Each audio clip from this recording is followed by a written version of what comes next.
F C کے اور police کے جو جوان شہید ہوئے ہیں اور کچھ اور لوگ بھی اس میں جام شہادت نوش کیا ہے انہوں نے، تو ہم ان کے گھر والوں سے، پسماندگان سے دلی تعزیت کرتے ہیں۔ اللہ تعالیٰ ان کو صبر جمیل عطا فرمائے اور اس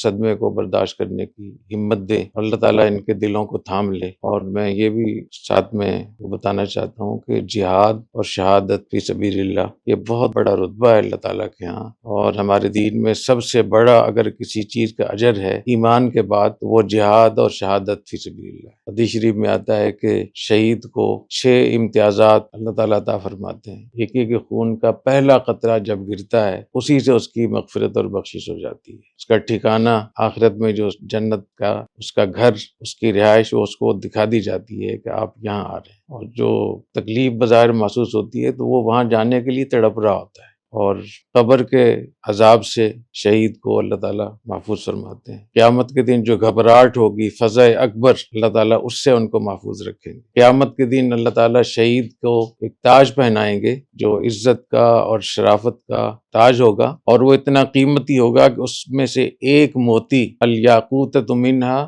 خیر من الدنیا وما فیہا، کہ ایک موتی پوری دنیا سے بہتر ہوگا، اتنی قیمتی اور اتنا ہوگا۔ اور 72 حوروں سے اللہ تعالیٰ ان کی شادی کروائے گا، اور اس کے خاندان کے 72 لوگوں کے بارے میں اس کی سفارش قبول ہوگی۔ یعنی ایک شہید خاندان کے 72 لوگوں کو جن پہ جہنم واجب ہو چکی ہوگی گناہوں کی وجہ سے، اللہ تعالیٰ شہید کی شفاعت سے اور اس کی سفارش سے اللہ تعالیٰ مغفرت فرمائیں۔ اور خود نبی کریم صلی اللہ علیہ وسلم نے یہ فرمایا کہ والذی نفسی بیدہ لوددت ان اقتل فی سبیل اللہ ثم احیا ثم اقتل ثم احیا ثم اقتل، جس ذات کے قبضے میں میری جان ہے اس کی قسم کھا کر میں کہتا ہوں کہ میں چاہتا ہوں کہ میں اللہ کے راستے میں شہید ہوں، پھر مجھے زندہ کیا جائے، پھر میں شہید ہوں، پھر زندہ کیا جائے، پھر شہید ہوں، پھر زندہ کیا جائے۔ تو جس شہادت کے لیے نبی کریم صلی اللہ علیہ وسلم نے اتنی تمنائیں فرمائیں، اور جس شہادت کے لیے حضرت عمر رضی اللہ تعالیٰ عنہ نے جب یہ دعا مانگی کہ یا اللہ مجھے اپنے راستے میں شہادت نصیب فرما، تو کسی نے کہا کہ محاذ تو بہت دور ہے، تو یہاں کیسے شہادت ملے گی؟ تو فرمایا کہ جب اللہ چاہے گا تو اللہ کہیں نہ کہیں سے شہادت لے آئے گا۔ وَيَتَّخِذَ مِنْكُمْ شُهَدَاءَ، یہ جہاد کے مقاصد میں سے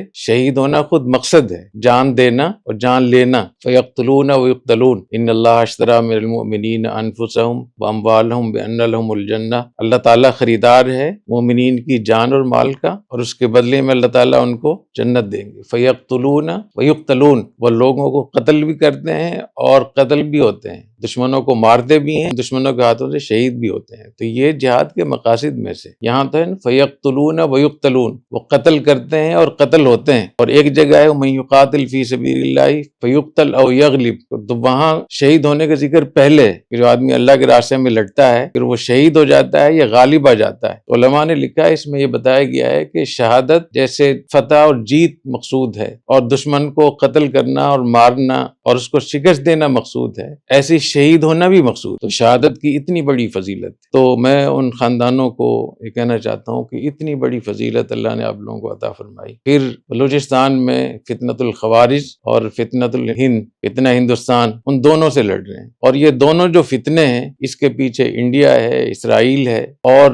وہ ممالک ہیں جو اس خطے میں اس دنیا کی واحد ایٹمی اکلوتی قوت کو خراب کرنا چاہتے ہیں، پاکستان کی معیشت کو برباد کرنا چاہتے ہیں۔ تو وہ خاندان بہت مبارکباد کے قابل ہیں کہ ان کے بچے یا ان کے جوان بیٹے بھائی وہ اتنی بڑی جنگ لڑ رہے ہیں جن کے سامنے یہود ہیں، ہنود ہیں، خوارج ہیں، جن خوارج کے بارے میں نبی کریم صلی اللہ علیہ وسلم نے ارشاد فرمایا شر الخلق والخلیقہ، جو اس کائنات کے بدترین لوگ ہوں گے۔ شر قتلہ تحت عدیم السماء، اگر وہ کہیں قتل ہو جائیں تو آسمان کی چھت کے نیچے اس سے بدتر کوئی مردار نہیں، اور وہ لوگ جو ان کے ہاتھوں سے شہید ہوں اس آسمان کی چھت کے نیچے اس سے بہتر کوئی شہید نہیں۔